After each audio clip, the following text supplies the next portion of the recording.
కొంటతనమేలే ఎన్ని ఏళ్ళైనా తీయని జ్ఞాపకమే ఈ మానవ జీవన పయనంలో బాల్యం అద్భుతమే మన బాల్యం అద్భుతమే వీరి వీరి గుమ్మడి పండు వీరి పేరేమి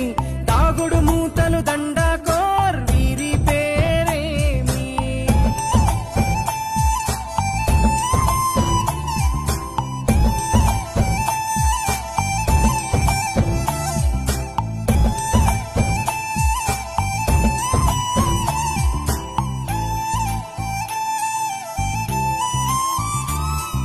పంటలు పంచి దొంగను ఎంచి రేసాటాడితి మందరమే రేగడి మట్టిని ముద్దగా చేసి బొమ్మరిల్లే కట్టితిమే గద్దే